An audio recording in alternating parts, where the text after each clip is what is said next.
نحمده ونصلي على رسوله الكريم أعوذ بالله من الشيطان الرجيم بسم الله الرحمن الرحيم رب اشرح لي صدري ويسر لي أمري واحلل عقدة من لساني يفقه قولي واجعل لي وزيرا من أهلي اللهم فقهنا في الدين اللهم فقهنا في الدين اللهم فقهنا في الدين ربي يسر ولا تعسر وتمم بالخير وبك نستعين يا فتاح ربي زدني علما ربي هب لي حكما وألحقني بالصالحين ربي هب لي حكما وألحقني بالصالحين ربي هب لي حكما وألحقني بالصالحين آمين يا أرحم الراحمين. Assalamu alaikum wa rahmatullahi wa barakatuhu.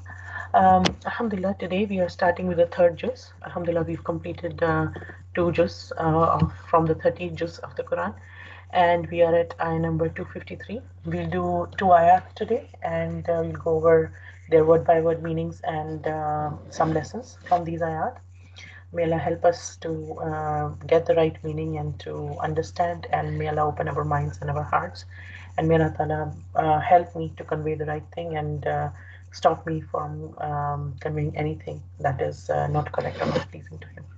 So we'll start with a word by word meaning, inshallah. Ayah number 253. A'udhu billahi minash shaitanir rajim. Bismillahir rahmanir rahim.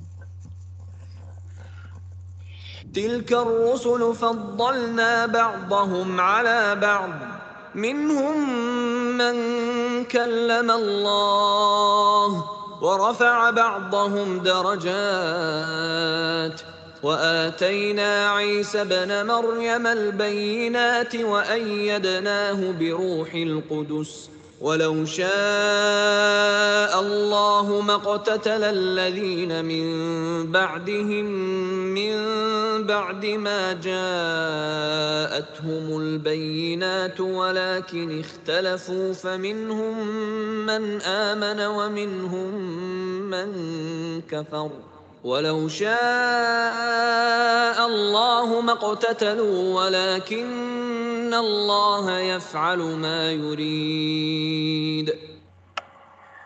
So here Allah Ta'ala is saying, Tilka Rusulu, these are, Rusul is a plural of Rasul. Rasul is a messenger, like we call the Prophet Muhammad Sallallahu Alaihi Wasallam, we call him Rasulullah. Right? So he's the Prophet of Allah, the messenger of Allah, Rasul of Allah, and Rusul is a plural. So these are the messengers, and it is continuing from the previous ayat, which we preached previous ayat. That Allah Ta'ala told the Prophet ﷺ after telling all these stories and everything that tilka ayatullahi, these are the ayat of Allah, and natluha, we recite them, alayka, to you, bilhaq, in true faith, wa innaka laminal mursalin, you are from the messengers, from those who have been sent. And then it's continuing from there that these are the messengers, faddalna, faddalna, na stands for we. We here refers to Allah subhanahu wa ta'ala, the royal we. So we have faddalna, we have given the fadl, we have preferred, we have blessed them. And fadl refers to something that is a blessing that is given, which is extra, um, which is more than common people, more than the average people. So something that is given more. So these are the messengers, and we have preferred them, we have blessed them, we have given them the fadl.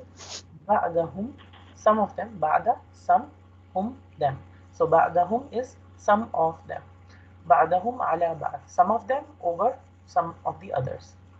Minhum, among them, man kallamallahu, are those whom kallama, to do kalam. Kalam is like speech, right? So kallama, spoke, Allahu, Allah subhanahu wa ta'ala. So among these messengers, some of them are those with whom Allah subhanahu wa ta'ala spoke directly. Right? And warafa'a, and he raised. Rafa'a is to raise something high. Right? So warafa'a, and he raised ba'dahum, some of them, darajat, in their degrees, in their levels, in their statuses. In some of them, he raised some of them over others. Wa'atayna, and we gave Isa alayhi salam, which just refers to Jesus, and we gave Isa ibn Maryam. Isa, who was Isa? The son of Maryam, the son of Mary. And we gave Isa, the son of Maryam, al-bayyinat. Bayyinat is the plural of bayyinah. So bayyinat is clear proofs. Wa ayyadnahu, Aid is to support somebody, to help somebody with something. Right? So ayyadnahu, na refers to we, who refers to him. So we supported him. Right? So wa is and. So ayyadnahu. Ayyad is the main word, na and who are the pronouns. So we supported him. And we supported him. Supported whom? Isa alayhi salam. So Allah subhanahu wa ta'ala is saying that we, as in Allah ta'ala, supported Isa alayhi salam bi ruhil qudus, with the spirit of al qudus. Qudus is referred to something holy, something pure, like so Ruhil Qudus is referred to, this phrase is usually referred to Jibreel alayhi salam, Archangel Jibreel and Gabriel. It is called, he's called in biblical studies. So Allah Ta'ala supported Isa alayhi salam through the Holy Spirit. Walau Allahu, walau, and if, Allahu, if Allah Ta'ala had willed, like sha'a, we also say like inshallah. When we say inshallah, what are we saying? That if Allah wills, right? And so sha'a means to will something, and Allahu, obviously for Allah. And if Allah had willed, maqtatala, they would not have fought each other. Who? Alladina, those who, mim ba'dihim, came after them, came from after them, after whom, him refers to the Rusul, the messengers. So the people who came after the messengers and who fought, if Allah Ta'ala had willed, they would not have fought each other, min ba'di, from after, ma ja'athum, what ja'athum came to them. Them here refers to the people who fight, who fought. Ma ja'athumul bayyinatu, after clear proofs had come to them. Walakin ikhtalafu, walakin, and but, ikhtalafu, they differed, they had ikhtilaf among themselves. Ikhtilaf refers to differences amongst different people. فَمِنْهُمْ, so some of them, man, and some who, amongst them there were some who, amana, who believed, wa minhum, and some of them, man kafar, some of them who disbelieved. So they, in a group of people, some believed and some disbelieved. وَلَوْ شَاءَ اللَّهُ, and if Allah had willed, مَقْتَتَلُوا, they would not have fought each other. وَلَكِنَّ, and but, Allah subhanahu wa ta'ala, يَفْعَلُ, He does, مَا يُرِيد, what He intends. So this, and yurid is from irada, like we also say in Hindi and Urdu, to do irada karna, right? To make an intention about something. So Allah Ta'ala does what He intends. Whatever He intends, He does that. There's nobody who can stop Him.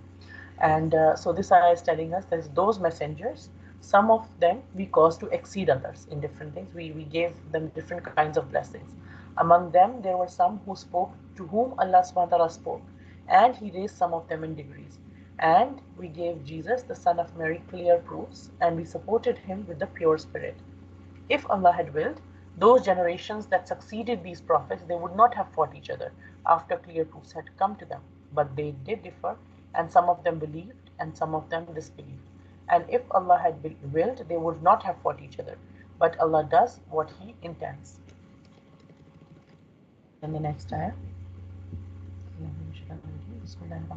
يا أيها الذين آمنوا أنفقوا مما رزقناكم من قبل أن يأتي يوم لا بيع فيه ولا خلة ولا شفاعة والكافرون هم الظالمون.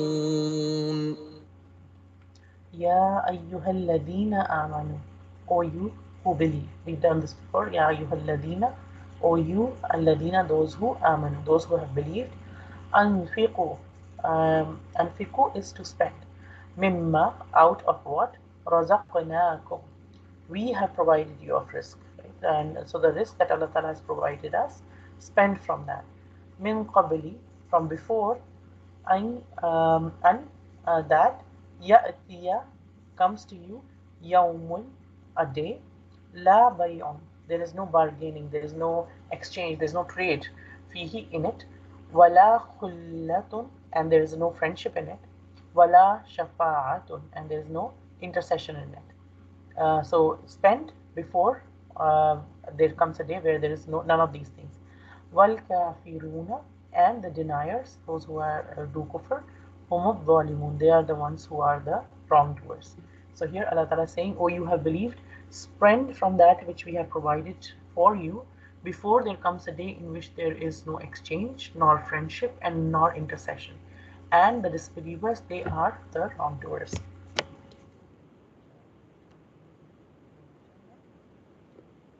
Ayah number 253. Allah Ta'ala is saying that those are the messengers, some of whom we have given excellence over the others. So, first of all, the thing is, like we said in the previous ayah, it said to the Prophet ﷺ that you are from amongst the messengers, and we talked about it last time that one of the signs of his prophethood was that he told the stories from of previous messengers directly, and those stories were correct. And those stories, the people in Arabia, they had no knowledge of these stories. They were not those prophets, so they had information. They knew some things about Ibrahim alayhi salam. They knew about Ismail alayhi salam, and they knew about their own generations. But they knew nothing about the generations after Ishaq alayhi salam. After they knew nothing about Bani Israel, because that was not from their tradition. They didn't know much about it, and there were no education, and reading and writing was not very common. That, like, in the whole city there would be 4 or 5 people who could read and write, and the Prophet ﷺ himself, he was one of the ummiyun. He could not read or write, and he never went to any formal education and everything. So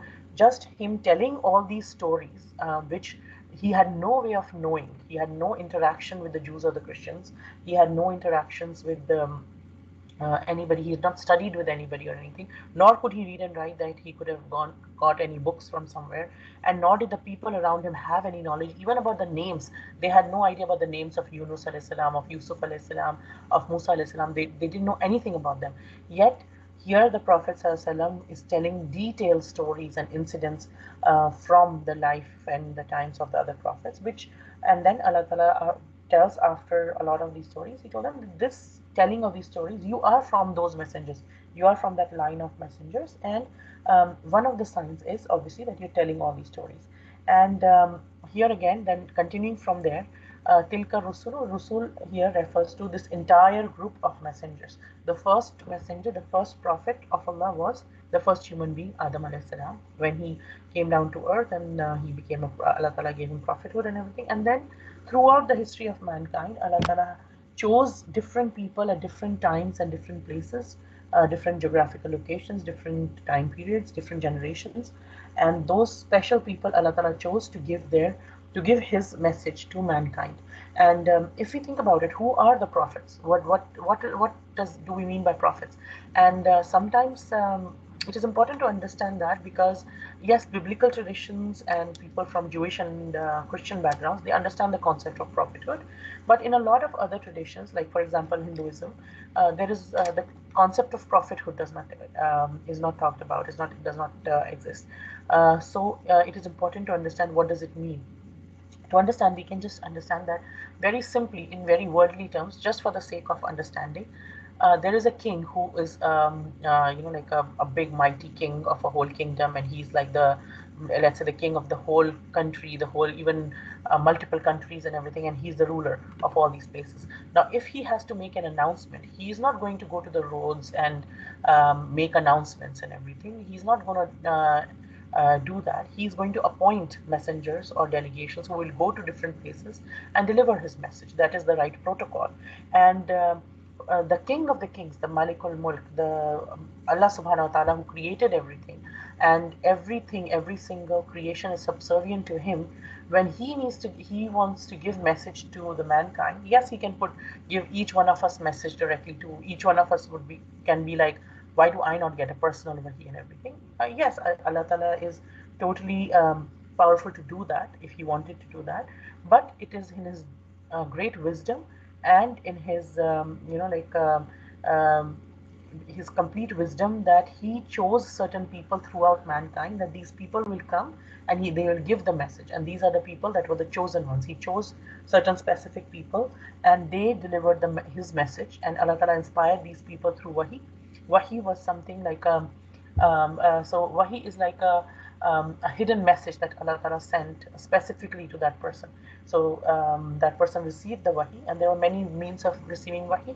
One is sometimes it would come directly to the heart, sometimes it would come through an angel would bring a wahi, or sometimes the angel would come in human form, sometimes the angel, the prophets would hear wahi, like the Prophet ﷺ explained to us that the process of wahi, that sometimes he would hear like a deep sound, like it was a ringing of bells, like very strong sound and everything, and then he would get the wahi without seeing anything and everything, and it would be a secret hidden kind of message that will come to him only, and then he would deliver it to people right away. And the process of receiving the wahi was very heavy on the Prophet. It was not an easy process, and the Prophet ﷺ told us when the angel came in the form of a human being, it was easier. It was easier, but when it came in the other way, when it was like the angel did not appear in front of him physically, and he got the message, that wahi was very hard. In fact, there are a lot of narrations from Sahabas, that one of them is once the Prophet ﷺ was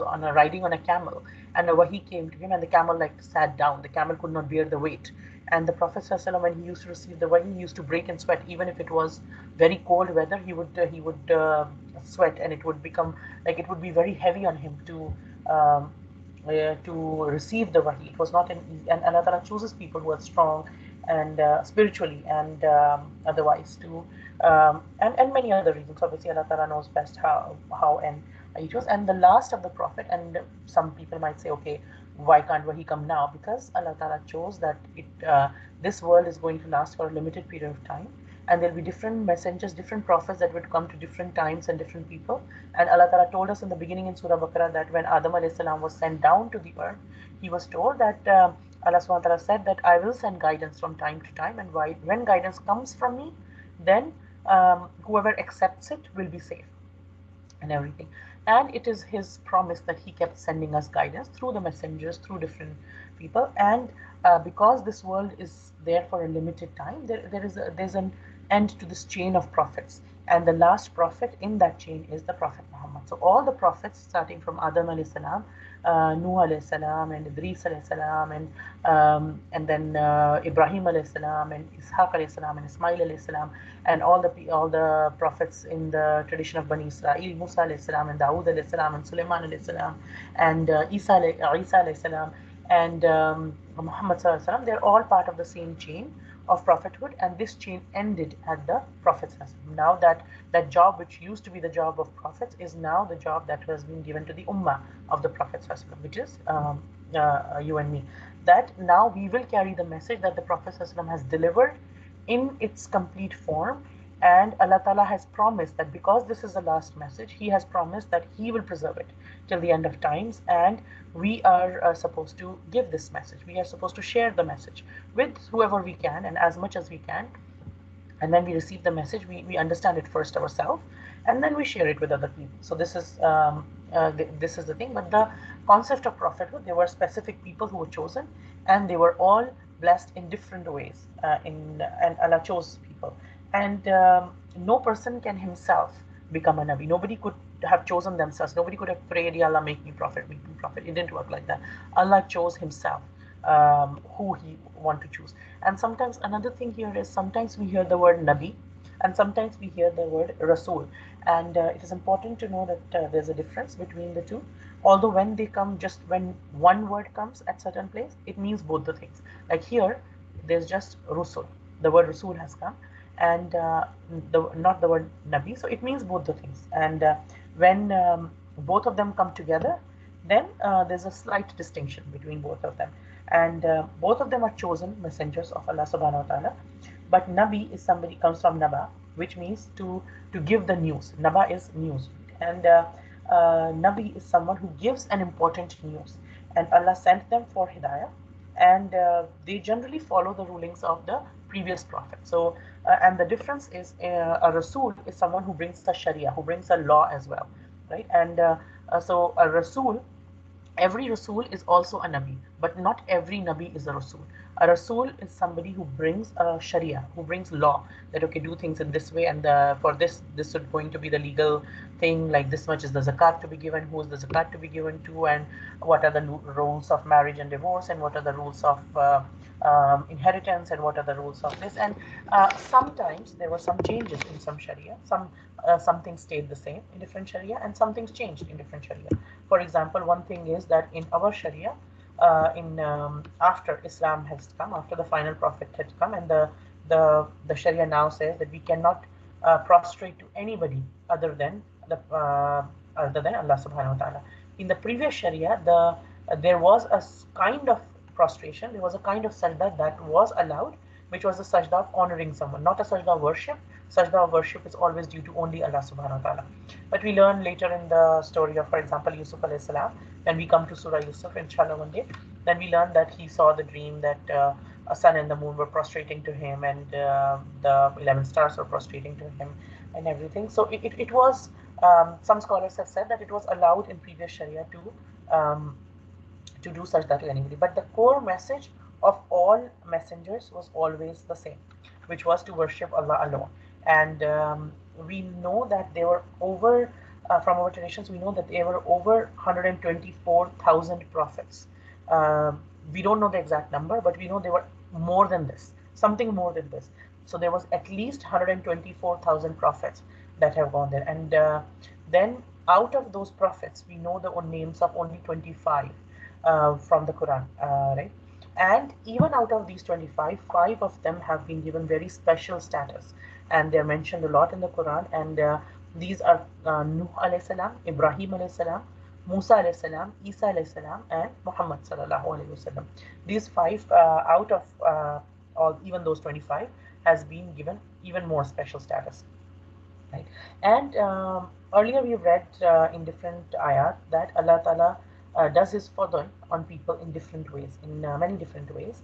And like we said, fadl is giving something extra, right? And to give more than the other common people and everything, right? And fudul is basically refers to something that comes out, right? And so basically, how did the different prophets of Allah subhanahu wa ta'ala came in different times, and they got different kinds of miracles. Like, for example, Musa alayhi salam, he had the staff that turned into a snake, and then his he was at his time and day and time, there were a lot of magic was a lot of there in the Egyptian society. There was a lot of magic was very the trend was magic and everything, right?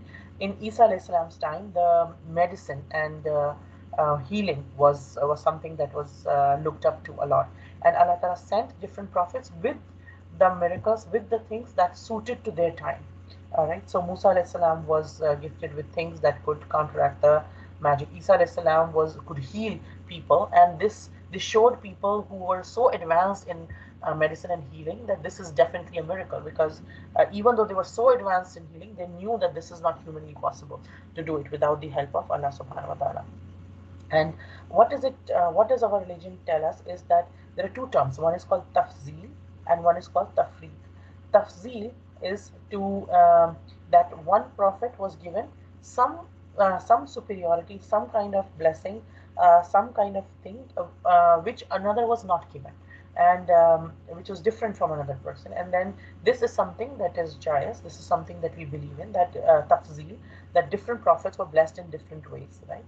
For example, Nabi Sallallahu was the Imam of all Anbiya at the time of Isra wal Mi'raj. He led the prayer of all the prophets.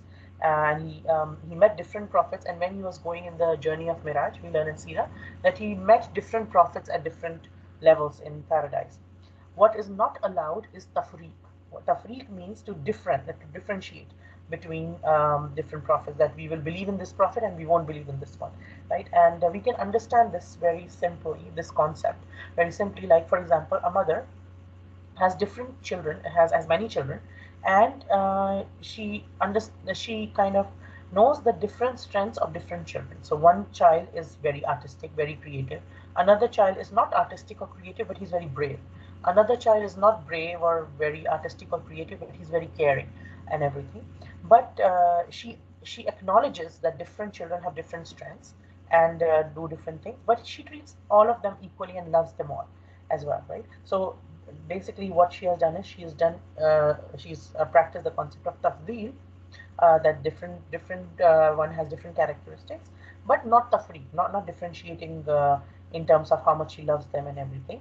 And to do tafriq, to do farq, tafriq comes from farq. To do farq, to is actually, our scholars have said, that is akin to kufr, because it is not proper to accept and recognize goodness in some messengers and reject or deny the greatness of others. That, okay, we will believe that this one, two, three, four, five, these prophets are great and these are like awesome and everything, and they were the true messengers. We'll accept them, but these two, three, these messenger and that messenger, no, I'm not going to accept them as the messengers of Allah Subhanahu wa Taala, and that is kufr. That is not allowed. We don't do tafriq between them, right? But what had happened was, and at the time that the prophet, even at the time that the prophet ﷺ was there, and other communities were there from the previous prophets, especially referring to the Jews and the Christians at that time, the followers of these prophets had adopted very strange policies, and what they had done was they claimed superiority and greatness for the prophet of their own community, but they were not ready to accept the superiority of the prophets that had come to other people. Right? So, for example, the Jews, they believed in Musa alayhi salam, but they did not accept Isa alayhi salam and Muhammad sallallahu alayhi wasallam. Christians believe in Musa alayhi salam and Isa alayhi salam, but they said we are not going to believe in Muhammad sallallahu alayhi wasallam. And the reason was the same reason, for the same reason, that they were acting in prejudice, right? And it was difficult to believe in all, for them to believe in all prophets without discrimination. That, okay, they over glorify. They said that, okay, our prophets, these belong to our community, and we are happy with them. We don't need to believe in anymore. This is good. These prophets were there and everything. But by denying these other prophets, what they were doing is they were denying the blessings of Allah Subhanahu wa Taala that were coming to them, and they were denying not those prophets, because if a king sends a messenger, if a government sends a diplomat person somewhere else, when anybody rejects that diplomat or when anybody rejects that messenger, they're not rejecting that person, they're rejecting the authority of the king who has sent them, right? So when anybody rejects the prophethood after they've understood it, there are two kind of people who reject things. One is some people who've not understood something because of jahiliyyah, because they have don't correct, maybe the correct information has not come to them, or if the correct information has come to them, they have not understood it correctly and they need some time to understand it. That's a different class of people. But there are some people who understand it and who come to know that yes, and they are fully convinced that these are the prophets, that this is a prophet of Allah, but then because of their prejudice, because of their discrimination, they are not ready to accept it. Now that becomes kufr. That is something that just because somebody came from my community, I'm going to accept it, and somebody's not from my community, I'm not going to accept it. And that is also in our times as well. We could say it like, we could think of it like somebody says, okay, I have a scholar from my community, I'm going to just listen to a scholar from my community. If another scholar who has equally high credentials or even more, but he doesn't belong to my community, I'm not going to listen to him, or I'm not going to learn from him and everything, because I'm just happy with that. There's no harm in just learning from our own scholars, but when we say that we won't, and other people, we don't need them and everything, that then it becomes a problem. Islam believes in all prophets of Allah subhanahu wa ta'ala. We believe in all 124,000 of them, and more, whatever are there, and that we don't even know the names of, but we believe in all of them. And we believe that whatever messenger, prophet Allah subhanahu wa ta'ala chose, they were the righteous people, they were masoom, they did not commit sins, any sins knowingly. They did, yes, they were human beings, they might have done some mistakes, but no intentional sin was ever done by any prophet of Allah subhanahu wa ta'ala. And we believe in all of these prophets without any discrimination. We believe in superiority of all these prophets without any discrimination, and we accept that heavenly guidance from Allah subhanahu wa ta'ala is common to all of them. All of them brought the guidance from Allah subhanahu wa ta'ala. Yes, some of them were different, some laws were different at different times, and that we can understand from a very simple example, that Supposing somebody goes to a doctor and a doctor checks their blood pressure, their sugar, and everything, and they inscribe, okay, this is, you have to take 100 milligram of this medicine and everything, and you have to take these five medicines and everything, and come back to me after a month and everything. And the month later, the person goes for a checkup and everything, and the doctor does the checkup again and said, okay, you are progressing well. You don't need 100 grams anymore. I'll give you another renewed medication. You leave that medication. I'll give you something which is 50 gram. Or maybe the doctor, after doing the test, finds out the 100 gram was not sufficient, and he says, no, I think you need a little bit more medicine, and he will increase the dosage to 200 milligrams maybe. And that happens because of regular check, and the doctor will find out and everything. But and again, this is a simple example to help our human minds understand. But Allah subhanahu wa ta'ala has complete knowledge. He doesn't need to investigate. He knows everything about human beings at all times, what people came and when they came, what was happening in their society, what was needed for them, what was the best for them. And accordingly, he made rules, and sometimes those rules needed to be changed over a period of time. And one Sharia had come, and another Sharia came after that. Obviously, the final Sharia is the Sharia of Islam that had come. And so the previous Sharia were abrogated, were cancelled. They were not required anymore.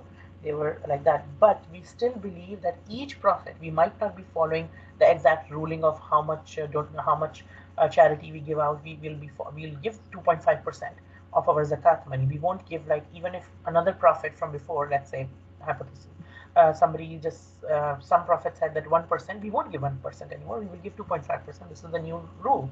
We will follow the rule which is now applicable until the day of judgment. We will follow those rules exactly. We'll pray in the way that we pray. We will fast in the month of Ramadan. Even though the Prophet, when he the Prophet ﷺ, when he went to Medina before the month of Ramadan was legislated, he started fasting on the day of Ashura, just like the Bani Israel used to fast on the day that Musa ﷺ had crossed the sea, and the day of Ashura. But then, after Ramadan came, he started fasting on the day of Ramadan, and he said, okay, if anybody was going to fast the day of Ashura, then fast the day before or the day after as well. One of these 2 days, because we don't want to imitate them. We have our own Sharia now. And this Sharia is now applicable until the um, um day of judgment.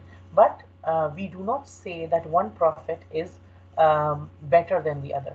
Allah Ta'ala gave different prophets different fazila, different qualities, different miracles, different kind of superiorities, and yet we love and we believe in all of them. And it comes many times in the Quran that we believe in all of them. Amana billahi wa rasulihi. Right? We believe in all the prophets of Allah subhanahu wa ta'ala. And we know from the hadith that the Prophet said, it was narrated by Abu Sa'id, that the Messenger of Allah sallallahu said, I am the leader of the sons of Adam, and there is no boast in it. Like I don't boast about this. And I will be the first for whom the earth will be split open on the day of resurrection, and it is no boast. I will be the first to intercede, and the first whose intercession will be accepted, and it is no boast. The banner of praise will be in my hand on the day of resurrection, meaning the banner of praise of Allah subhanahu wa ta'ala, and it is no boast. So in this hadith, what is the Prophet teaching us? Humility. That even though he has been blessed in certain ways which are his alone, yet he does not boast that he is better than any other messenger. In fact, the Prophet told us not to ever, not to say things like that. Not to say that I'm better than any of the other prophets. No, Allah Ta'ala gave different things depending on what was needed at their time and place for different prophets. And in another hadith, he tells that the Prophet told us that when I get up on the day of judgment, I will see Musa alayhi salam, and he will be already standing holding one of the pillars of the arsh of Allah subhanahu wa ta'ala, and I wouldn't know if he woke up before me or if he never even got unconscious, which was in compensation for the days that he spent unconscious on Mount Tur in this life itself, right? So and similarly, in another tradition, it is said that when people wake up on the day of judgment, they will not have any clothes, and they will be naked. But Ibrahim alayhi salam will be the first one to be clothed in compensation, and this would be in compensation for the time he was thrown in fire of Nimrud and his shirt was taken off. Right? So different people will have different blessings, right? And Isa alayhi salam, if you look at him, he got very clear miracles which are very different from any others. First, he was born without a father. he spoke as a baby. When he was a baby, he gave khutbah as a baby, and his voice could be heard throughout the city without any microphones, without any other devices. He spoke as a baby and gave a full khutbah as a baby, not just spoke like as babies. We are used to seeing somebody who, even if the babies who speak early, they speak syllables or a word maybe, and we get so happy. Wow, my child spoke a word today and everything. But Isa Islam gave a whole khutbah while he was in his mother's lap as a baby, and he could give life to the dead by the permission of Allah subhanahu wa ta'ala. He could heal people who were sick, who were born blind and lepers. And medical science today, we know that it is much easier, just possible to treat people who have got blinded over a period of time because of certain complications, but we've not yet found a cure for people who have been born blind, right? And but Isa alayhi salam at his time could heal people like that, and he could tell people what they were hiding at their home. So, for example, if people brought certain food from home, and and Isa alayhi salam could tell them that, okay, you brought this dish, but you have this dish and this dish and this dish in your home. Without going there, he could tell people, and he got help from Angel Jibreel, that we learn here, that and we gave Isa alayhi salam clear proofs, and we supported him, and Allah Ta'ala supported him in different ways and everything, right? And there were three prophets who got the fadila of speaking to Allah Subhanahu wa Taala directly. Who were these prophets? Musa alayhi salam. We learned in the in Surah Baqarah itself before that Musa alayhi salam spoke to Allah Subhanahu wa Taala directly. He was called the prophet who spoke to Allah Ta'ala. And then we know from the story of Adam alayhi salam that Adam alayhi salam spoke to Allah Subhanahu wa Taala directly when they were in Jannah, and then he made the dua for forgiveness after he and our mother Hawa radiallahu anha, they had eaten from the tree. They made the dua to Allah subhanahu wa ta'ala. And we know that Prophet Muhammad sallallahu alayhi wasallam, he talked to Allah subhanahu wa ta'ala directly when he went on the journey to Isra wal Miraj. He had a direct conversation with Allah subhanahu wa ta'ala. And we know that even in this world, Allah Ta'ala gave different levels to different people. So, for example, there were some prophets who preached for so long and they had very few followers. Like Nuh alayhi salam had a handful of followers, even though he preached for 950 years. He had a very long life and he preached for 950 years, but only very few handful of people believed in him. And yet we have some ummahs that are huge, they're followers upon followers. And we know from hadith that there will be some prophets who had no followers, zero.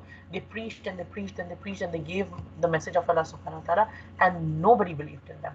Not a single person believed in them. And that is a different that is the different fadila that Allah Ta'ala gave to different. Doesn't mean that that prophet who had zero followers was any less of a prophet of Allah than another prophet who had more following. It is Allah Ta'ala gave different people different fadila depending on what was needed at that time, right? And if we think about it, then like um,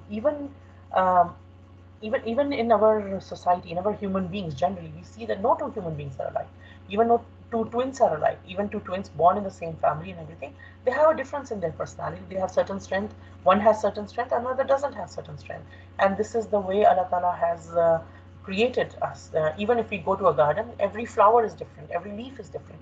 So each one of us, one lesson to learn is that each one of us, Allah Ta'ala has given us our own abilities depending on what is needed, what work Allah Ta'ala wants to take out of us. He prepares us in our own way. So one thing is that we should never compare ourselves, first of all, to anybody else, that, oh my God, this person is doing so much, I'm not doing that. No, my job is different. Maybe Allah Ta'ala, even if Allah Ta'ala chooses me to just clean the masjid, maybe that's the job that Allah Ta'ala has chosen for me. Alhamdulillah, Allah Ta'ala chose some job for me that is serving Him. Maybe Allah Ta'ala chose a job for me to talk to somebody. Maybe Allah Ta'ala chose a job for me to distribute the flyers to some people.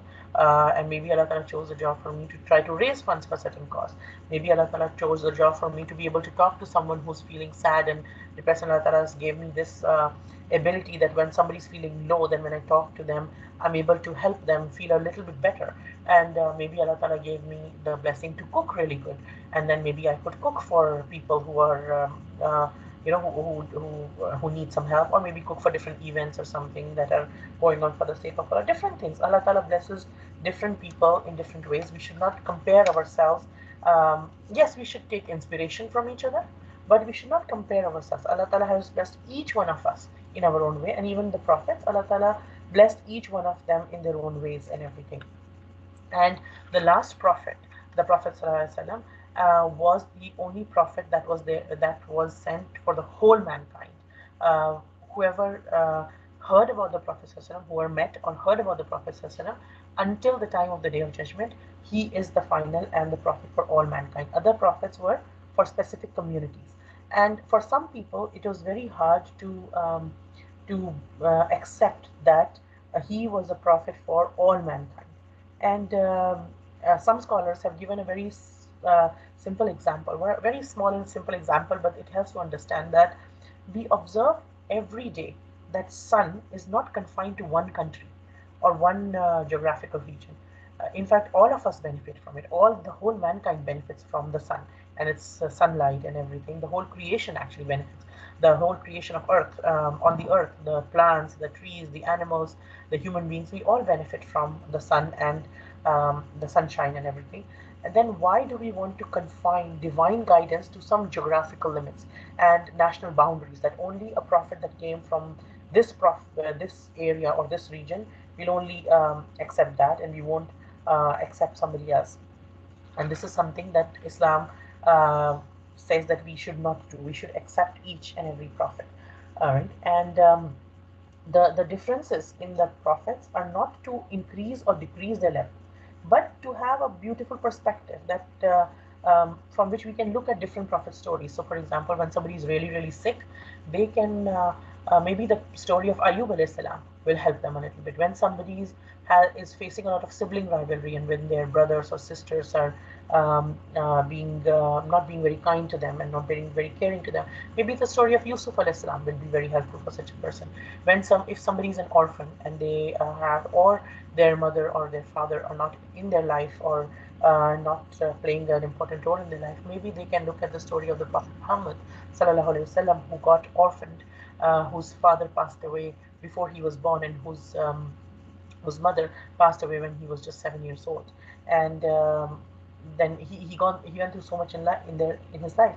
And the the different stories and different perspectives that we learn from different prophets stories is for it benefits us in different ways, right? And it increases our perspective of different things. And sometimes we learn a lesson from one story more, and one story less, depending on what we are going through in our own lives and everything. And there's beauty in that, and that's one of the hikmah of Allah subhanahu wa ta'ala, right? And uh, one thing that we learn in Islam is that every prophet was the best human being in their own time. In their time, they were the best people. Allah Ta'ala chooses only the best. He chose the best people from that time. But when Prophet Muhammad sallallahu alaihi wasallam came, then he was the leader of all of them. And Nabi sallallahu alaihi wasallam told us that Allah Ta'ala gave me fazilat. He gave me over the preference blessings in six things. One, that he's the final prophet, that and he's sent to all creatures, and with him the prophethood is sealed, that there is no more prophets who's going to come. And the second fadila is that his ummah will be the best of ummah, the best of people. And on for his ummah, for us, the whole earth would be a place of sajda. We can do sajda anywhere. We can pray anywhere on the earth, as long as we follow the rules of purity and it's a pure and clean place and everything. Other Sharia, they had to go to a certain place, certain temple or certain location, and go and pray there. Or they had a lot more conditions. For us, the whole earth has been made a masjid where we can pray anywhere. Another fazila is that male ganimat, the spoils of war. When the Prophet, the Muslim army, went on war, and they got some spoils of war, then it was made halal for them. For the previous ummahs, what it was done was they had to burn it up. They couldn't utilize it, right? And another thing of a blessing, which was a blessing of the Prophet ﷺ himself, was that it's called Jawami al Kalam, meaning that he could say a lot in very few words. And even today, we learn that in communication, the best communicators are those who can convey a lot more in not less words. People who need more and more words to say the same thing, it is actually uh, it is actually a less effective communicator who uses so much more words to say the same thing, to convey the same thing. The mark of an effective speaker, a mark of an effective communicator, is somebody who uses less words and says much more in those words, right? And another blessing that the Prophet ﷺ was given, the sixth blessing was that he was aided, he was given this blessing by Allah subhanahu wa ta'ala, that his enemies were struck with fear of him even when they were in a distance of 1 month away. So his enemies were he would cause fright in the enemies when the enemies wanted to um, um, attack the Muslims and everything. And the Prophet ﷺ was the leader of the army. They would get this fear of Muslims, and the enemies would many a times, or enemy, and we know from the Sirah, many a times the enemies would not even show up. And there are a few instances where the Muslim army went and they stayed there, and the enemies who were previously saying that we will do this, we will do that, and they didn't even show up for the war and everything. Right? And we learn that if we think of just like we said before, if we think of different flowers in the garden, they have different flavors, different smells, different day and night are different, but they have their own beauty. So we should also learn that people are different, and in our um, day and age today, especially, we see this a lot that ikhtilaf. It is Allah Taala has created people with ikhtilaf, like different people. Somebody from India would have a different kind of thinking than somebody from Iraq. We have different languages. We have people of different colors so that we can recognize each other. We can relate to each other much more. There's nothing in Islam. There's nothing wrong with culture. There's nothing wrong with having certain feeling a bit more affiliation to somebody who's from your own culture or your own background or your own country or everything. The problem is that when we let it become more than it is just something to know each other, to connect with each other and everything, but it has its own place. And anything which is contrary to Islam, anything which is there in any culture which is contrary to Islam, we'll not accept that part. But anything which is okay in Islam, there's no harm in that. There's no harm in accepting culture as it is, right? And when we see different cultures, what it also tells us is there's going to be ikhtilaf. There's going to be differences and everything, and our religion teaches us to accept differences. Even major scholars of our religion, they had differences amongst each other, but they didn't let those differences become something that would inside their pride, that okay, only my group is the best and I'm not going to accept the other group, and my scholar says this, so this is right, and anybody who does anything else, it's haram, haram, haram, or it is I'm not even going to consider you a Muslim. What happens when groups do that? When groups stand up and make their own theology or make their own deviations, and then they say that this is what it is, or even if they're on the right thing, when there is a genuine difference of opinion about different things in our religion, and some people come up and say, no, this is only my way is the right way, and because I have this scholar saying this, and I'm not going to accept your way of doing things, and because you're doing things, you're a kafir, you are murtad, and I'm not going to even consider you a Muslim, and this and that. What happens then? Because then when people buy into this kind of psychology enough times, what happens is they don't even consider another person Muslim, and then they don't feel bad hurting the other person. They don't feel bad doing injustice to the other person. They don't feel bad fighting with the other person, which is not allowed in our religion. It is not allowed to oppress people. It is not allowed to do. But when we create our own kind of things in our mind, and we use ikhtilaf, which is genuine, which is something. Ikhtilaf is something very natural. Ikhtilaf is something, difference of opinion is, even the Sahabas, they differed about different things amongst each other. There were some things about Ibn Abbas anhu, and Aisha anha. They had a difference of opinion about something, and both of them are people we learn from and everything. Yet we respect, love, and respect both of them. And so, in some things, we might find a scholar agreeing with one position more and another position more, and then we can choose to follow whichever. But that doesn't mean that we negate the other one. That doesn't mean that we say only this is the right way. Our religion has, there are some things about which there is no compromise, which is our core beliefs and everything. But there are some things about which there is a room for differences. And then, but when we become too rigid about something, and when we try to force people into, no, this is my way and this is the only way and everything, what happens then? Then this ikhtilaf grows up, and then people, even when they have knowledge, people start fighting with each other. People start doing things even after the prophet have come to them. If a prophet, like for example, the Jews and the Christians, both of them had the prophet come to them, and for most part, their prophets were the same. They have the same kind of chain of prophethood that they believe in. except just Isa alayhi salam. But the Christians, they increased the rank of Isa alayhi salam, and the Jews, they were not ready to accept Isa alayhi salam as even a prophet of Allah. That created a difference, and although both of them had knowledge, both of them had prophets, and yet they started fighting with each other, and they started fighting with the Muslims. And if we look at today's world, we are unfortunately, many of us are following the same mistake that people before.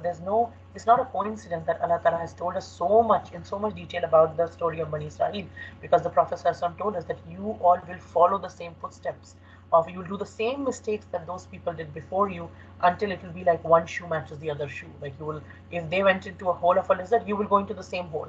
You guys will follow them like that, that you will forget what is right and wrong. Even though you have right and wrong, you'll forget it and you'll follow them. And though they fought with each other, and unfortunately today Muslims are doing the same thing. They're fighting with each other. Yes, there's differences, but if we look at the scholars who are truly accomplished, they don't they agree to disagree. There's like, okay, my opinion is this, your opinion this. I stay true to my opinion. I stay true to my research, my opinion, everything. But I understand that you are coming from a legitimate position as well. And although I'm less sympathetic to your position, but I wouldn't give you fatwa that this is wrong and this is something. But may Allah protect all of us. Some of us who have a little bit of knowledge, we are so quick to give fatwas, whereas the same people whom we follow, who are our leaders, they would never give a fatwa to against somebody else. But we are so quick to say that this is kufr, this is kufr, this is kufr. May Allah protect us from that. But what it leads to is, it leads to fighting. It leads to arguments against each other. And what happens is that leads to disuniting of people. And here Allah Ta'ala says that they clear proof came to them and yet they fought. But if Allah wanted, then they would not have fought. Now, this doesn't mean one way somebody could misinterpret this is that, okay, so Allah Ta'ala wanted them to fight. No, it doesn't mean that. It means that if Allah wanted, obviously He could have stopped them from fighting. If Allah wanted them to have to not have this option of fighting, then nobody could have done anything against His will. But it is Allah's will that He has sent us in this world with choice. He has sent us into this world as a test. And in a test, there are right answers and there's also wrong answers. If you look at a multiple choice question, there's one right answer, but there are many wrong answers as well. And a teacher will not stand on a student's head who's giving the exam. Okay, choose this, choose this, choose this. No, they learn the lesson, and when it's the time for the test, the student who's writing the test has to choose themselves what is the right answer amongst the wrong answers, and that is the test. If there were only right answers there would be no test there. There's no test at all, right? And so Allah subhanahu wa ta'ala, it is Allah subhanahu wa ta'ala's will that He does not force people to believe. He doesn't force people to act righteously. He doesn't force people, and He gives them time. And He sends messages. And He sends messages through the messages of the prophets. And whoever follows those messages, whoever tries to learn and tries to follow, tries to inculcate that in their lives as much as possible, they become successful. And whoever rejects this, whoever tries to ignore them, even though they understand it, that this is the truth, then they become failure. And even though those same people might look like they're having a lot of success in this world, a lot of money, a lot of power, a lot of things, but that is an ultimate failure, right? And if we think about it, that Allah subhanahu wa ta'ala has created this whole universe, and everything in universe is listening and obeying to Allah subhanahu wa ta'ala. But they don't have a choice. Like every animal, every plant, every cell of every living matter, everything, every angel, they are all listening and obeying to Allah subhanahu wa ta'ala. Right? But they don't have a choice. We as human beings, however, and the other creation, which is the jinns, they are the two creations who have a choice. Allah Ta'ala has given us a choice. And like for example, what happens to each of us as soon as it's the time for salah, as soon as it's the time for namaz?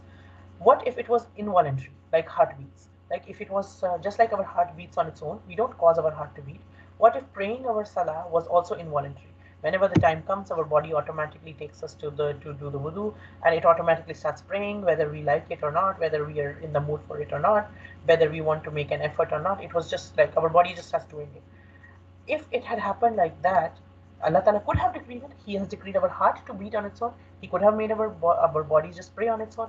In the story of Surah Kahf, we learn that when the people of the cave, when they went to the cave, and we learn in the tafsir that Allah Ta'ala put them for a sleep for 100 years, and in their sleep they would turn by the will of Allah. They were not conscious; they were asleep. Yet Allah Ta'ala turned them over, and we learn. People who are familiar with medical science and everything, we know that people, or if they have cared for some old people or some very sick people, what happens is if you keep lying down at one position for a very long time, your body will start developing bed sores, which are very very painful, right? So the nurses, what they do is, or the caregivers, what they do is, if somebody is paralyzed or somebody is like really really sick that they can't move themselves, the nurses or the caregivers have to turn them physically every couple of hours so that their body gets some air and they're doing that. So for the people of the cave, Allah Ta'ala made it automatic. They would turn. If the sunshine would come from one side, they would automatically, their bodies would turn the other side and they could keep sleeping and everything. So Allah Ta'ala willed it like that. He could have also willed it if He wanted. Allah Ta'ala has full power to do it. If He wanted, we could have just prayed involuntary. Whether we like it or not, our body would just pray and we had no choice in it. But it is very clear that Allah Ta'ala has given us a choice. And because of that choice, it is our choice whether we take the message of Islam, whether we accept the differences, whether we accept the ikhtilaf, whether we are able to follow all the, whether we are able to give importance and superiority and love to all the prophets. So Musa al-Islam is as much our prophet as he is the prophet of Bani Israel. We believe in Moses as much as we believe in Jesus, as much as we believe in Muhammad sallallahu alaihi wasallam. We don't differentiate between all of them. Yes, we know one of them was given this prophet was given this blessing, this prophet was given this blessing, but we will choose all of them. But there's also a choice that we don't choose, that we don't respect all of them. What happens then? Then we are disagreeing. But Allah Ta'ala has given us that choice. He's not going to force us to believe in all of them. When we learn about Islam and we learn about the things, then now it is our choice. What are we going to do? Right? And so today we so if we keep our sight on Allah subhanahu wa ta'ala and what has Allah ta'ala ordered me to do, then we will be safe. Then but again, like we said, Allah ta'ala has given us a choice, and we don't get lost in names on personalities and everything. For us as common day Muslims today, because we know the prophets, but for us it's more like scholars. So for example, there are two scholars who have different opinions about different things, and whenever there is a hadith, we come across a hadith in comparison to something said by a scholar, even if we really love that scholar, but supposing we learn a hadith which was a saying of the Prophet ﷺ, and we learn that this is a very authentic hadith, then we leave whatever our scholar had said and we follow the hadith, because the hadith has a much higher importance than obviously um, um, what one scholar said. And also for us, what it also means is any scholar that we have, he's a human being and he might not have studied certain aspects. So one scholar might be really good in Quranic studies and Arabic language and everything, and another scholar might be really good in Hadith and everything.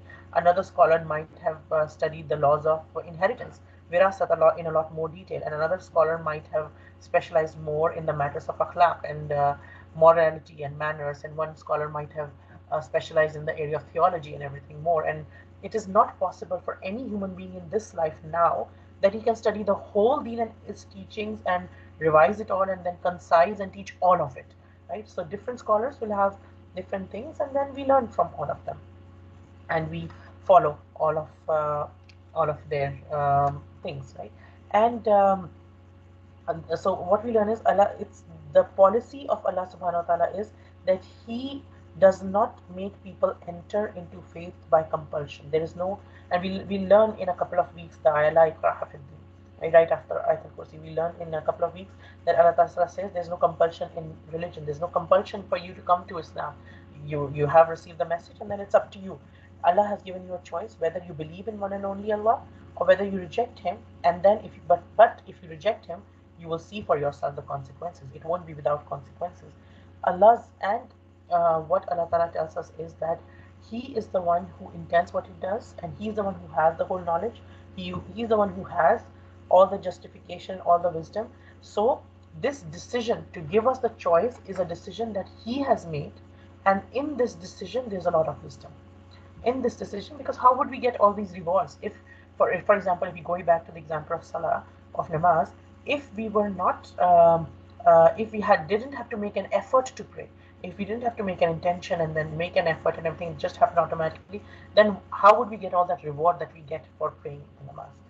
Also in this that knowing that this is the will of Allah subhanahu wa ta'ala, then this was also a means of comfort to the Prophet ﷺ at that time, because the Prophet ﷺ used to get really, really, really sad and depressed at certain points, that why are his people not accepting the message? He knew this is the truth, and he would get so sad that even these people who are the people of the book, they understand that he's the Prophet, and yet they're opposing him, yet they're doing that, and it would make him really, really sad, and he would, because he was rahmatullah alamin, right? He wanted the best for all people.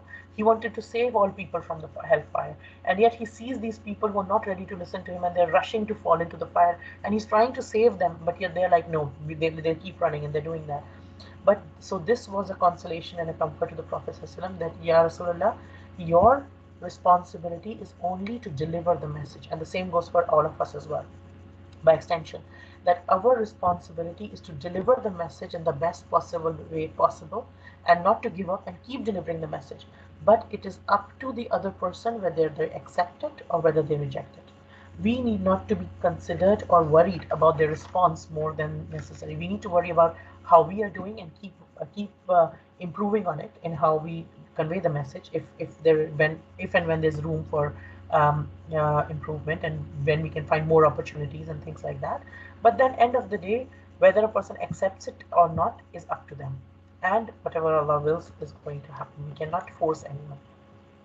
And then Allah Ta'ala tells us, Ya ayyuhalladina amanu. And this is such a beautiful call. Who is Allah Ta'ala calling us? Ya ayyuhalladina amanu. Oh, you will believe.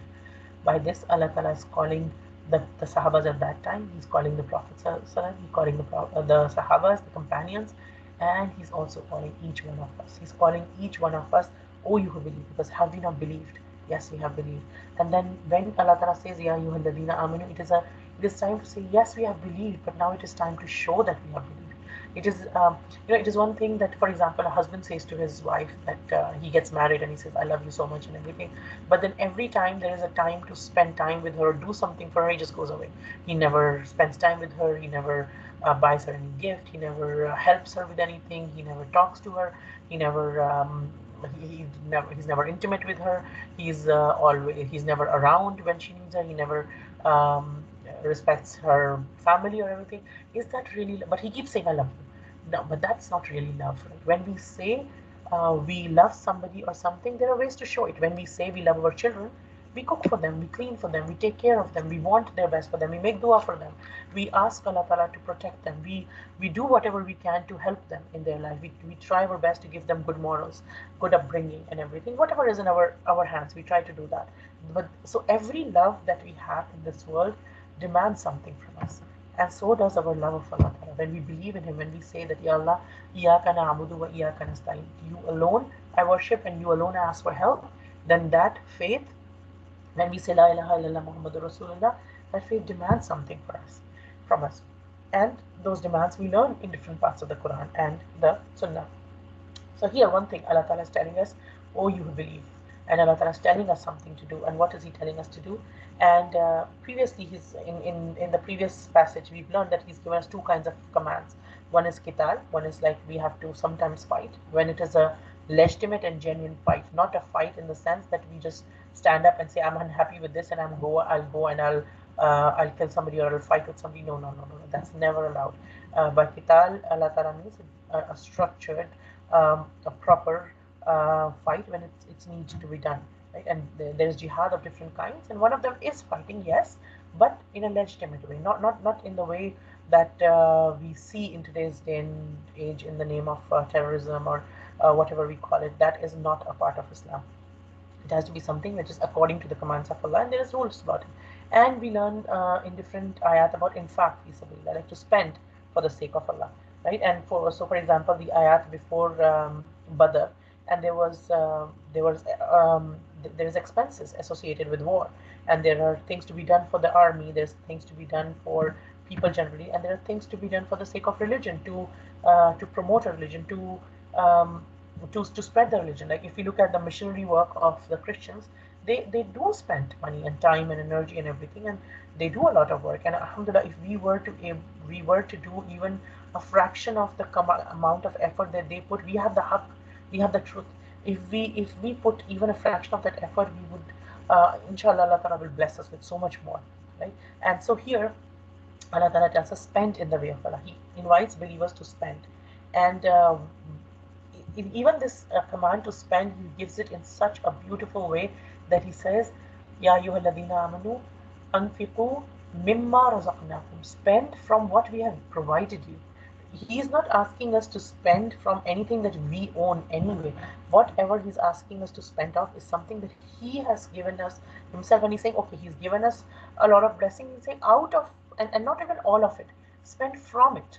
Meaning, like, um, He's not asking us that, okay, keep your family hungry and go and feed everybody on the streets, and or you don't put any time to your own rest or eating or your basic needs and everything, and you just keep putting your time for dawah work and this and that, or whatever else. No, Allah Ta'ala is saying He has given you certain time, He has given you certain talents. Recognize first of all your talents. Recognize what Allah Ta'ala has given us.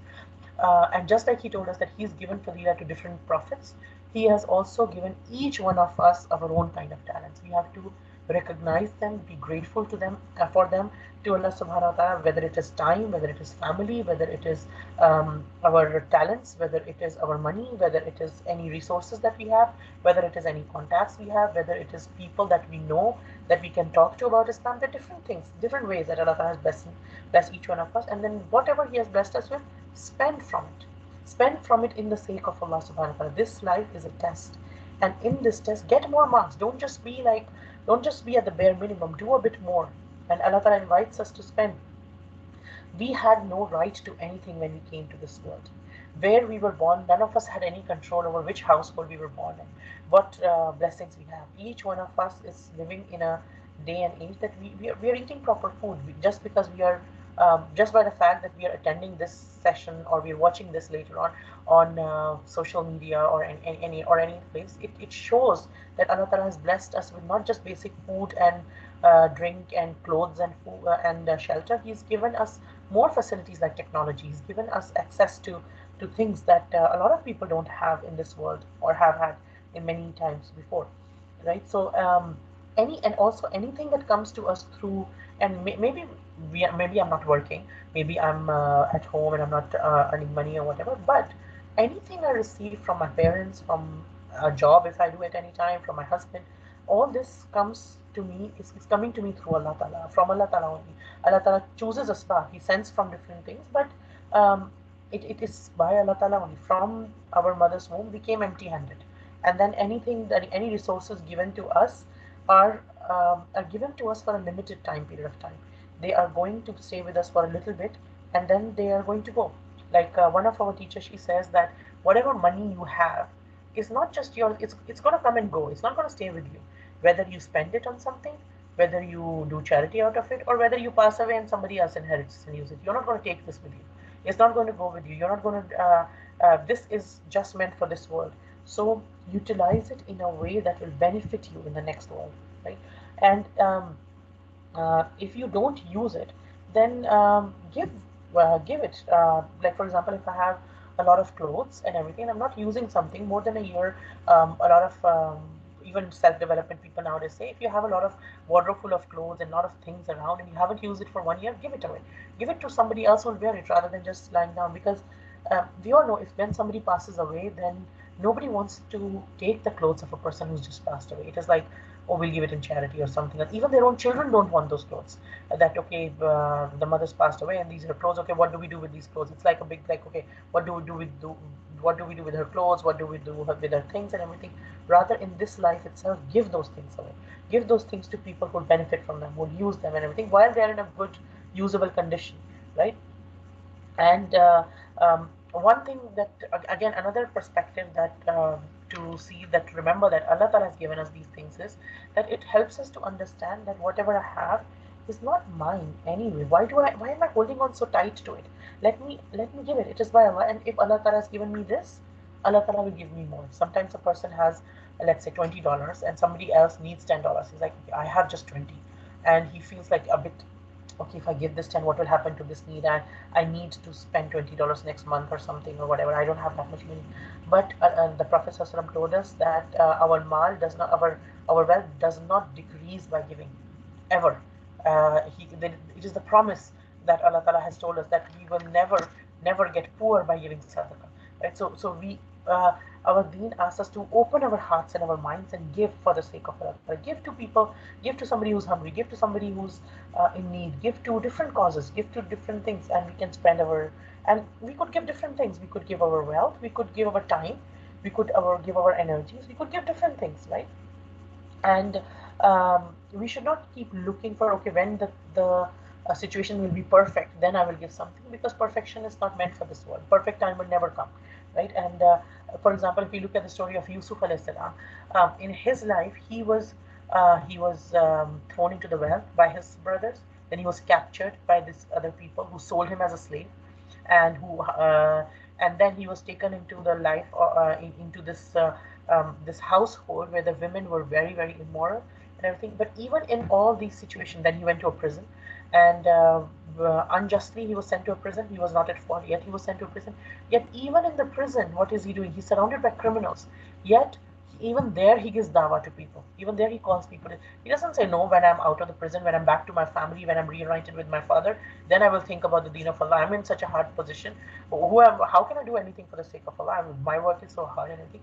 Even when he was in the prison, and we have so much stories of our own scholars in the last couple of centuries, that they were imprisoned unjustly and everything, and they did a lot of work even while they were in prison, when they have no freedom to move around. But even in that time, they did what they could do in that time. And uh, there's actually one incident that one of our teachers was sharing, that one person who was in prison, what he used to do was every Friday he would uh, he would do wudu, he would clean himself, he would have a shower, he would wear his clean clothes, and he would go until the door of the prison, and then he would pray there. And he would say, every Friday he would do that, and he would say, Ya Allah, this is my limit. I can go until here. I can't reach the masjid because obviously I'm in prison. I can't go out, but I'll go till the door. This is my limit, and you accept it from me, right? So we do what we can, but spend. And our purpose is that we should be quick in spending. The Sahabas, they used to go around looking for where to spend. They had understood this. Then if we don't give something, it could be spent, it could be stolen, and I'll have to give anyway, right? And one time what happened was, in one incident, people were ready for Salah, and the Prophet ﷺ went home and then came back in a bit. And people asked, like, where have you been? And the Prophet ﷺ said that there's a piece of a gold thing in my house, and I just remember there is something in my house, and I wanted to give it away before it finishes. I wanted to give it in charity before it finishes, because so that I can spend out of it, right? And I was worried that I will be asked about it. And when we understand this, then even when we're using something for something that we need to use it, we say that, Ya Allah, I'm using this, but it is actually yours. And then when opportunity comes, if need be, I'll give it for your sake, right? Even when we need use something, we can make that intention. There's no harm in making that intention, even when we're not able to give. Ya Allah, I want to give, right? Even at least make that intention if we are not able to give, right? And from another hadith, we learn that whatever we have eaten, whatever we have worn, and whatever house we are living in, which is our need, there's no hisab for this. There's no, inshallah, we won't be accounted for that, because that is our need, or whatever we need to fill, like to survive and everything. But anything extra clothes, extra deposit, extra thing, we will be asked about it. And that's why it's really important to spend out of it, right? So, and there will be a day when uh, nothing would help, meaning any money that we have, we won't be able to bargain with it. The time to earn good deeds with the money that we have is now. Once the day of judgment comes, when it's the day of judgment, anybody can, even if somebody brings the whole earth full of gold, then it would not be accepted from them. It won't be accepted. They couldn't give zakat at that time. Nothing's acceptable at that time. And sometimes it might be like, okay, the day of judgment, it seems like very far, but our qiyamah starts for each one of us. It starts when we pass away. So that we don't know, it might happen today, it might happen tomorrow, it might happen next year, it might happen anytime. But we know that there is a certain limited period of time that we are going to live, and our qiyamah will start the day we pass away. And after we pass away that day, and it could be a day that we pass away, or it could be the day of judgment. It could be taken in both sense. After we pass away, there is no bargaining then. No friendship can help us then, and no intercession can help. And one of the little gem of through Arabic grammar that is told here is that if it was la bay'an instead of bay'un, and kullatan and shafa'atan, that would have meant there's absolutely no bargaining and absolutely no friendship and absolutely no intercession on that day. But our deen has scope for them, that yes, on the day of judgment there will be shafa of the Prophet ﷺ, and there will be shafa of some people, like those people who are the Hufad of the Quran, and we learn from different traditions, and there will be some friendships which are for the sake of Allah, which will remain at that time as well. Yet for the most part there will be no exchange, there'll be no friendship, and there'll be no intercession and everything. So what we learn is just like, if we think of the foods that we buy in this world, and we when we buy something, we quickly check what is the expiry date on this food, right? And after the expiry date is passed, now it is of no use, we have to throw it, right? And similarly, our sadaqah, there is an expiry date to our sadaqah. And on the day of judgment, people will and or when somebody is passing away, they'll ask the angels, just give me a little bit more time so that I can do some sadaqah, and I can do some sadaqah. But then no time will be given. Once the angel of death comes, then no time is given at all. We can also think of it like, when a currency is changed, or when a certain kind of currency or a note is stopped or is expired. After it passes, then no bank man, you might have $10,000 or 10,000 rupees or whatever in that old notes, but once it's all expired, then it doesn't work. Also, or we can think of it like when we are traveling and we go to a hotel and we have these card keys. Uh, once we have checked out, those keys don't work anymore, because it's like, it's expired now. It's completed now, right? And so that day people would want to bargain, but it won't be accepted, right? And no friendship no friend will ask about another friend. No friend will be like, because everybody will be worried about their own selves on that day. They'll be like, nafsi nafsi. Everybody would be asking about their own selves, and there will be no shafa except what Allah allows, right? And then Allah Ta'ala says, Wal kafiruna humud dhalimun, and those people who do kufr. And here kufr is not referring to the kufr in the sense of not believing in Allah, but who refuses to spend for the sake of Allah. Somebody who believes, and you should spend, or you who believe you should spend. And if you're not spending for the sake of Allah, you're not at all spending, you're not even bothered about spending, you're not even making that intention to spend, you're not even you actually resent spending, then it is a dhulm that you're doing. And dhulm we are doing upon ourselves first, right? And so we eat and drink, but we use our energy for good things. We don't be wasteful.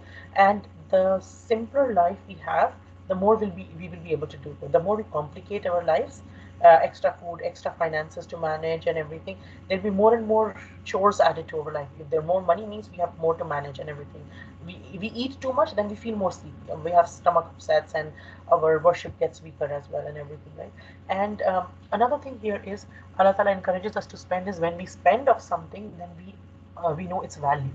Then we understand the value of what Allah Ta'ala has given us. Right? When we so for example, a mother, why does she value her child so much? Because she has gone through so much pain to give birth to this child. She's gone through so much effort to raise children. That's why when a child is separated from mother, she it really hits her heart. Anything, we see children around us facing so many things, but why is it when our own child goes through something, it literally tears at our, it really twists our heart way. Some other child would be suffering way more than our child, but it won't impact us as much. It would still impact us. Alhamdulillah, we are all nice, we are all caring people. But when our own child cries, the way a mother gets panics and moves around looking for like our child and what happens, I think it's very different from when any other child is crying in the room, because we have gone through that pain to everything. We have gone through that effort to bring that child in this world and to take care of that child, right? Similarly, Allah Ta'ala knows that human beings, it's natural for us to love wealth. That love in itself is not a sin. That love is not a sin. But when that love increases so much that we're not ready to spend out of it, that's when it becomes a problem, right? So when we know that I love my money and there's no harm in that, but when I come to know that the one who created me and the one whom I worship has ordered me to spend from it on his way, then I start spending. Then I'm like, okay, I'll spend for him because he is the one who has ordered me to do this. And it is it also brings home to the fact that before Allah, what counts is the sacrifice of life and property. Just like we said, a husband who says, I love you, but he has to then prove his love as well. So, similarly, before Allah, we have to prove our love for Him, our worship for Him, and everything, not just false assurances that, okay, there's a, or I can create my own, people create their own beliefs in their head that, like I'm going to this Olia, I'm going to this Mazar, or I'm going to this place, and this was a very pious person, so I'm like, he's going to save me, irrespective what my own beliefs and deeds are. May Allah Ta'ala protect all of us from those kind of incorrect beliefs and everything. And to spend on the path of Allah Subhanahu wa Ta'ala becomes easy when we know who Allah Ta'ala is, and that who Allah Ta'ala is, we will learn inshallah Ta'ala in the next in the next week in with Ayatul Kursi, which is the next ayah in the Quran. May Allah Ta'ala make us of those people who spend for His sake. May Allah Ta'ala make us of those people who understand ikhtilaf. There's a difference of opinion, who are able to accept other people, who are able to recognize truth as truth. And may Allah Ta'ala make us of those people who recognize truth as truth and give us the ability to follow it. May Allah Ta'ala help us recognize falsehood as falsehood and give us the ability to stay away from it. May Allah Ta'ala make us of those people who are believers. Whenever Allah Ta'ala calls us with Ya ayyuhalladhina amanu, we listen carefully and we obey. We say Samana wa ata'na, that we hear and we obey, and we don't become of those who are rebellion. Just as Allah Ta'ala has united us as sisters in Islam in this world, may Allah Ta'ala reunite us as sisters in Islam with love for His sake. When we meet again on the day of judgment under the shade of His throne, when there will be no shade except His, and then may Allah Ta'ala reunite us once again in Jannatul Firdaus. ربنا تقبل منا إنك أنت السميع العليم آمين يا أرحم الراحمين سبحانك اللهم أشهد أن لا إله إلا أنت نستغفرك نستغفرك نستغفرك ونتوب إليك